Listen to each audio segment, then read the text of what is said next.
এই জন্য বলতেছিলাম, যদি আমার আপনার মৃত্যুর ভয় অন্তরে থাকে, যদি আমি নিজেকে প্রশ্ন করি, তুমি যে পথ ধরে চলতেছো এই পথে কিন্তু জান্নাতে যেতে পারবে না। যে পথে তুমি চলতেছো গো, সেই পথ কিন্তু মুহাম্মাদুর রাসূলুল্লাহ সাল্লাল্লাহু আলাইহি ওয়াসাল্লামের পথ নয়। এই পথ কিন্তু আল্লাহ এবং রসুলের পথ নয়। এই পথ কিন্তু সঠিক পথ নয়। সেই তরিকা কিন্তু জান্নাতের তরিকা নয়। এই পথ কিন্তু তোমাকে জাহান্নামে পৌঁছায়া দিবে। আল্লাহ তাআলা এরপরে বলতেছেন, ফামান যুহজিহা আনিন নার। আল্লাহ রাব্বুল আলামিন বলতেছেন, জাহান্নাম থেকে কিছু মানুষকে মুক্ত করা হবে। ওয়া উদখিলাল জান্নাহ, আল্লাহ তাআলা এরপরে জান্নাতবাসী করে দিবে। কিছু মানুষকে যখন জাহান্নাম থেকে মুক্ত করে জান্নাতবাসী করে দিবে, তারা বলতে থাকবে, হায়রে এতদিন পর্যন্ত আমরা কোথায় ছিলাম, কিভাবে সময় কাটাইলাম। যদি আমরা আফসোস করবে, নিজেকে নিজে তিরস্কার করবে, নিজেকে নিজে লজ্জা দেবে, তিরস্কার করবে, বৎসনা দিতে থাকবে, নিজেকেই নিজে অপমান করতে থাকবে। হায়রে আব্দুর রহমান, আব্দুর রহিম, আব্দুল করিম, এই যে দুনিয়ার জমিনে তুমি কোন কাজ করেছো, এই জন্য নিজেকে নিজে কষ্টের মধ্যে ফেলে লজ্জা দিতে থাকবে, নিজেই নিজেকে শরম দিতে থাকবে, তিরস্কার তো করতে থাকবে। আল্লাহ তাআলা কোরআন শরীফে এই আয়াতের শেষ অংশে বলে দিয়েছেন, ওয়ামাল হায়াতুদ দুনিয়া ইল্লা মাতাউল গুরুর।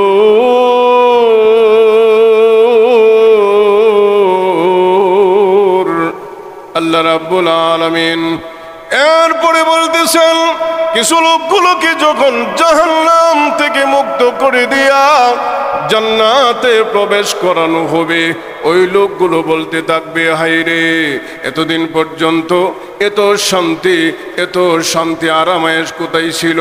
আর যারা জাহান্নামে থাকবে, জাহান্নামী সম্পর্কে আল্লাহ তাআলা বলতেছেন, দুনিয়ায় যারা মৃত্যুর ভয় ভিতরে ঢুকায় নাই, খারাপ কাজে লিপ্ত, হারাম কাজে লিপ্ত, মানুষের ক্ষতি সাধনে লিপ্ত, মানুষের বিরুদ্ধে লিপ্ত, গীবত করায় লিপ্ত, মানুষের উপর অত্যাচার নির্যাতনের জুলুম স্টিম রোলার চালাইছে, কথা দিয়া হোক, টাকা দিয়া হোক, ক্ষমতা দিয়া হোক, লাঠি দিয়া হোক, শক্তি দিয়া হোক, কৌশলে হোক, সিগনেচার অথবা টিপসইয়ের মাধ্যমে হোক না কেন, যে কোনো পন্থায় সে মানুষকে খারাপ কাজে উদ্বুদ্ধ করছে, মানুষের কষ্ট দিছে। এর ভিতরে লোকটা বলবে আর কাঁদবে, নিজেকে তিরস্কার করবে, ওয়ামাল হায়াতুদ দুনিয়া ইল্লা মাতাউল গুরুর। আল্লাহ তাআলা বুঝাইতে চায়, এই দুনিয়াতে মানুষগুলো নিজেকে নিজে এমনভাবে তিরস্কার করবে যে হায়রে দুনিয়ার ধন সম্পদ, দুনিয়ার টাকা পয়সা, দুনিয়ার যশ খ্যাতি, দুনিয়ার সব কিছু আমাকে এমনভাবে ধ্বংস করে দিয়েছে, একেবারে জাহান্নাম পর্যন্ত আমাকে পৌঁছাইয়া দিছে। নাউযুবিল্লাহ। কুল্লু নাফসিন যায়িকাতুল মাউত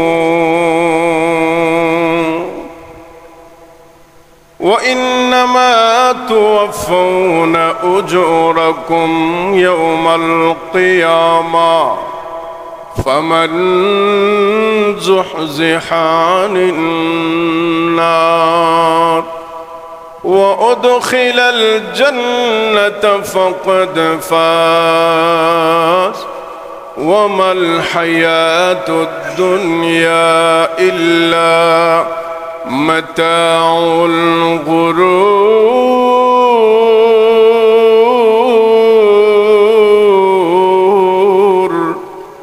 আল্লাহ তাআলা বলতেছেন, প্রত্যেকটা প্রাণী মরণশীল, মৃত্যুবরণ করতে হবে। কেউ মৃত্যুর হাত থেকে বাঁচতে পারবে না, কোনো সুযোগ নাই।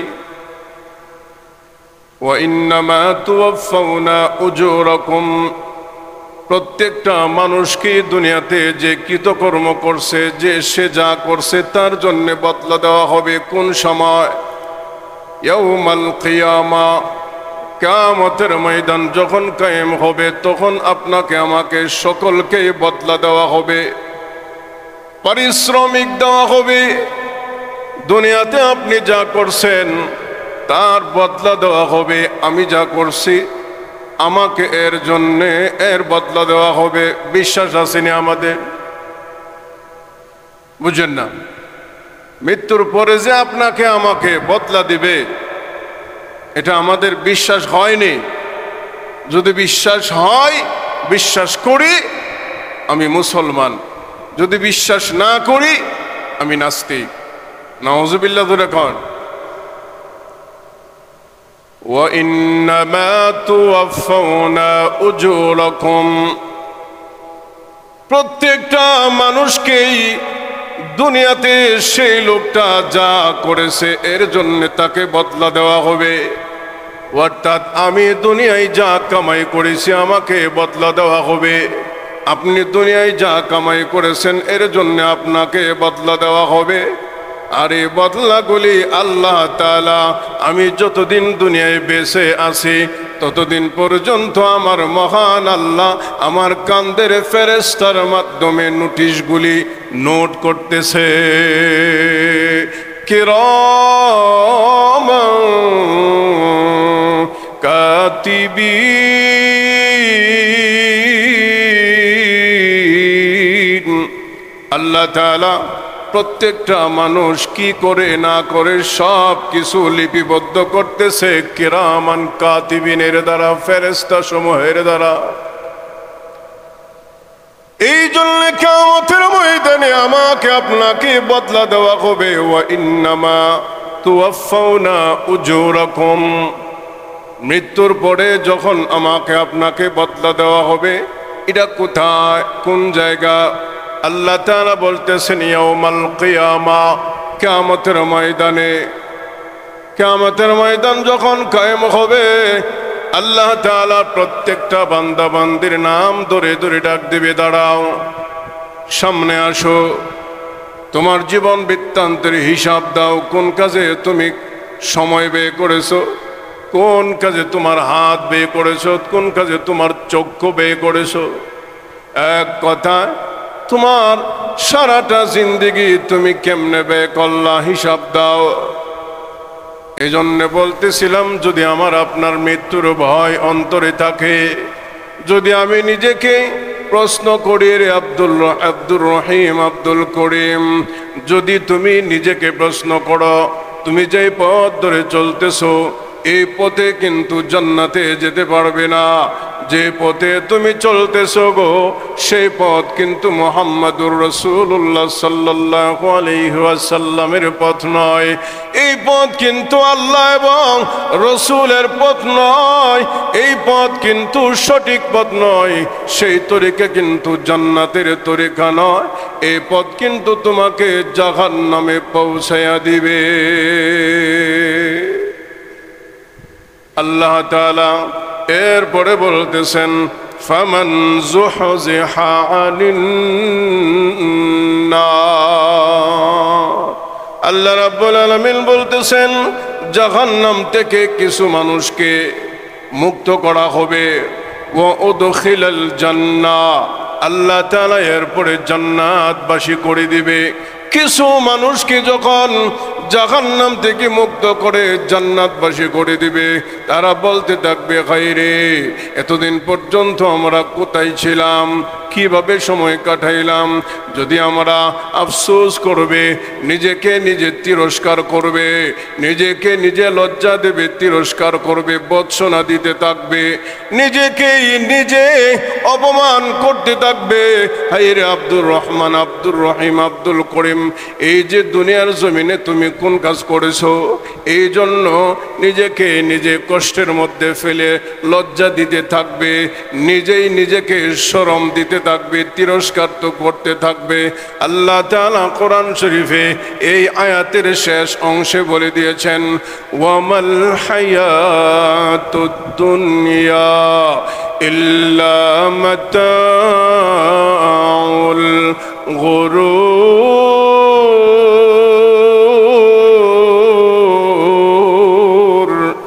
আল্লাহ রাব্বুল আলামিন এরপরে বলতেছেন কিছু লোকগুলোকে যখন জাহান্নাম থেকে মুক্ত করে দিয়া জান্নাতে প্রবেশ করানো হবে, ওই লোকগুলো বলতে থাকবে, হায়রে এতদিন পর্যন্ত এত শান্তি আরামায়েশ কোথায় ছিল।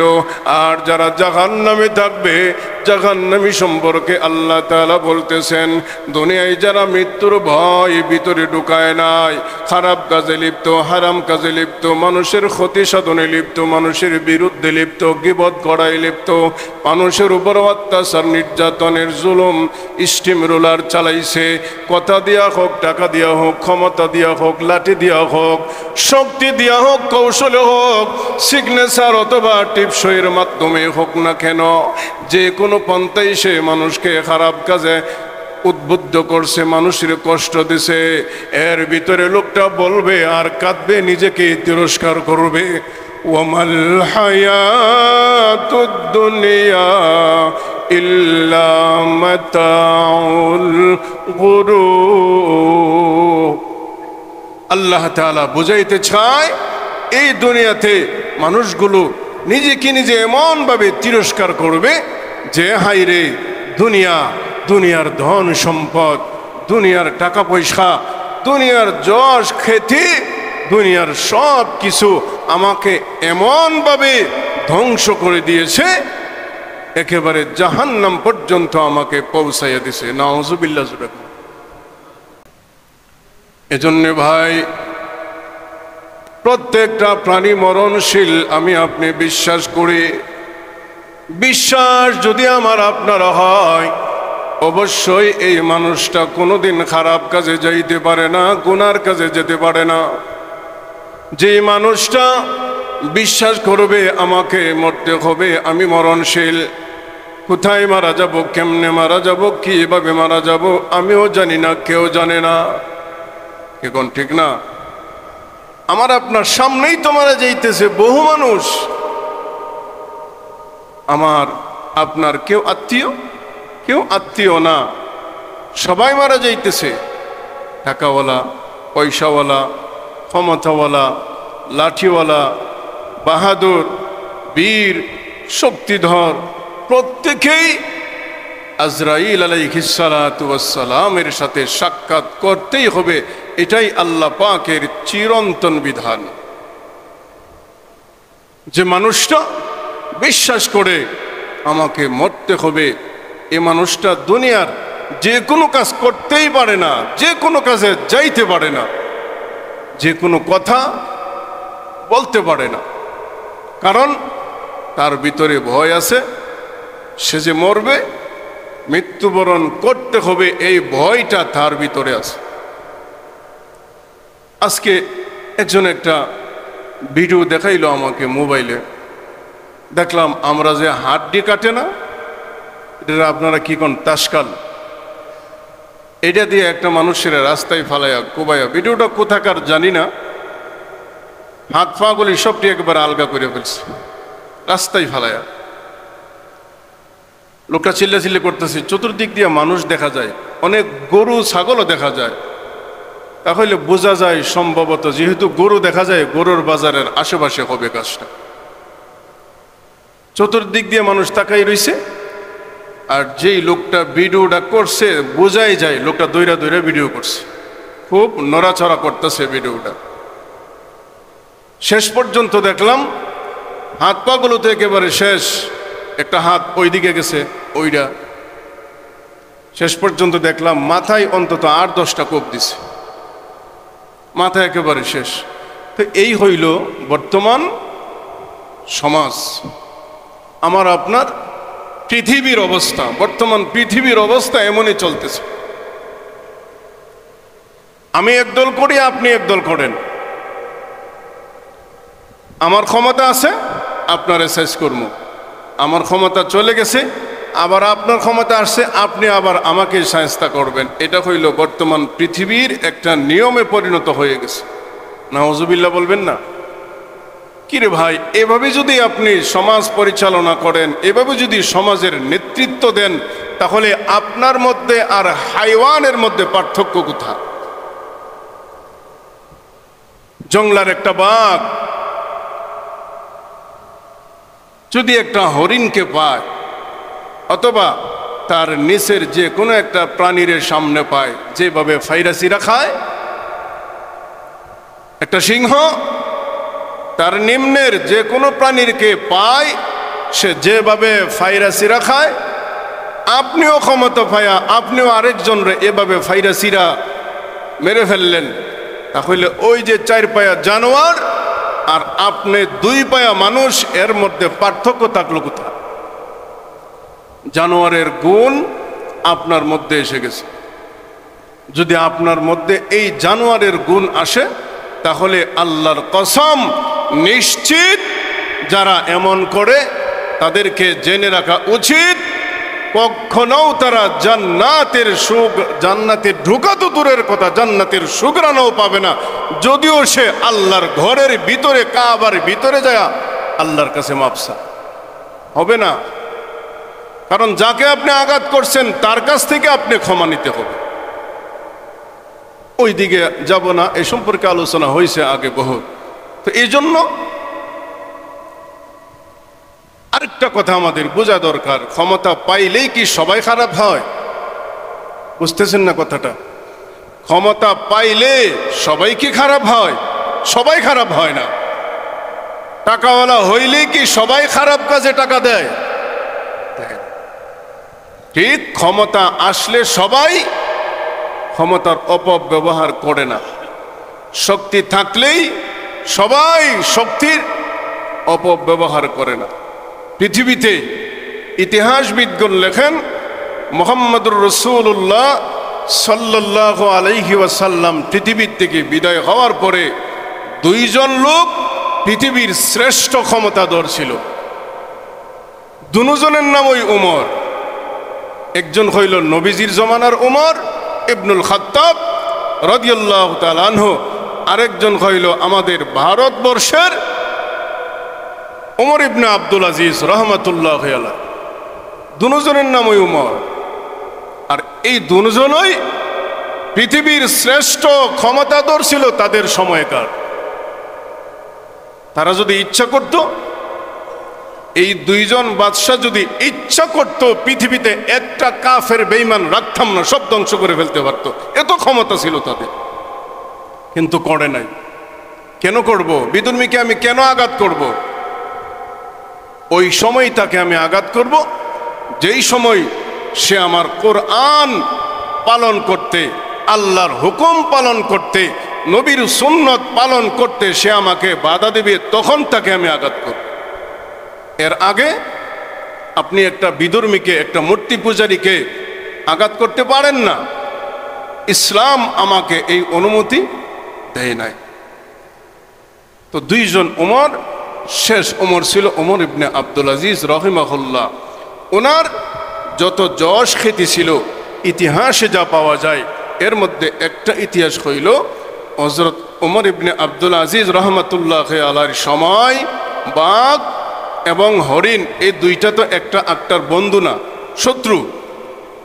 বাঘ অথবা সিংহ যদি একটা হরিণকে দেখে জিন্দিগিতে ছাড়বে মনে করেন? ছাড়বে না। কিন্তু এক পেয়ালার থেকে তারা পানি পান করতে, ইতিহাসে তাই বলে, ইতিহাসে তাই বলে। বাঘ সিংহ প্রত্যেকটা হাইওয়ান, জানোয়ার 4 পায়া যে কোনো প্রাণীকে আঘাত করে নাই। উনি 2 বছরের কিছুকাল ক্ষমতা পাইছিল, এর ভিতরেই উনি এই অবস্থা করছিল।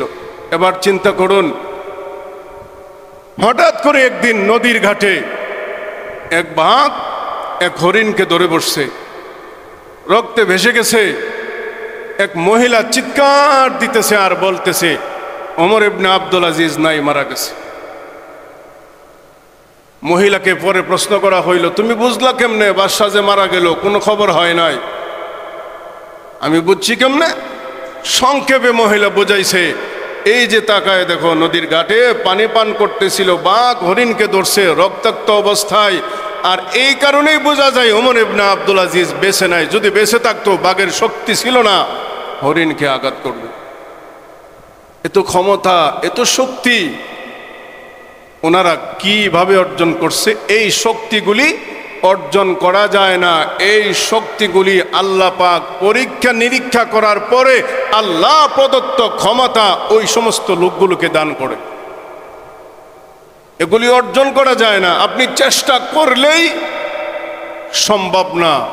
যদি আল্লাহ আপনাকে আমাকে সঠিক রাস্তা না দেখায়, আমি আপনি চেষ্টা করলেই সম্ভব না। এজন্য চেষ্টা বাদ দেওয়া, এখন চেষ্টা বাদ দিয়ে দেওয়া, চেষ্টা বাদ দিয়ে দেওয়া না, চেষ্টা চালিয়ে যাইতে হবে। সফলতা দান করার মালিক একমাত্র আল্লাহ। আমি হইলাম চেষ্টা চালিয়ে যাওয়ার মালিক। এজন্য বলতেছিলাম প্রত্যেকটা প্রাণী মরণশীল, মরতে হবে। আমি যে কোনো কাজ করি, যে কোনো কথা বলি, আমার সামনে যদি এই কথাটা রাখি, আমাকে মরতে হবে। হে আব্দুর রহমান, তুমি যেই পথে যাইতেছো, এই পথটা কিন্তু তোমার পথ নয়। এই পথটা কিন্তু মুহাম্মদ সাল্লাল্লাহু আলাইহি সাল্লামের পথ নয়।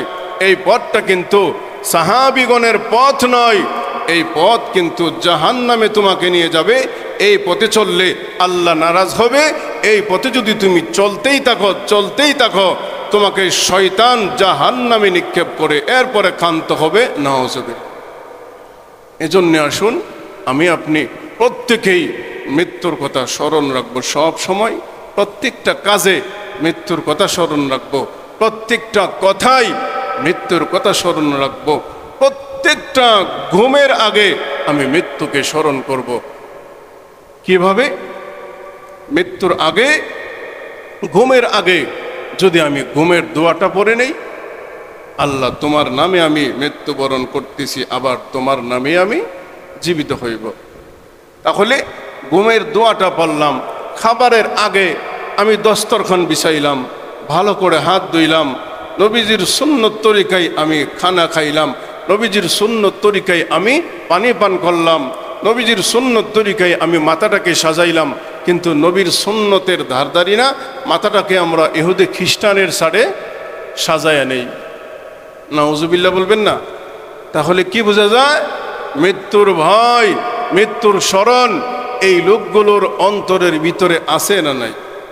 নাই। এ কারণেই এই অবস্থা আমার আপনার সমাজ। এজন্য আসুন, এতদিন পর্যন্ত যে যা করছি, যেই পথে চলছি, আল্লাহর সব মাফ করবেন। আল্লাহ হলেন গফুর, আল্লাহ হলেন রহমান।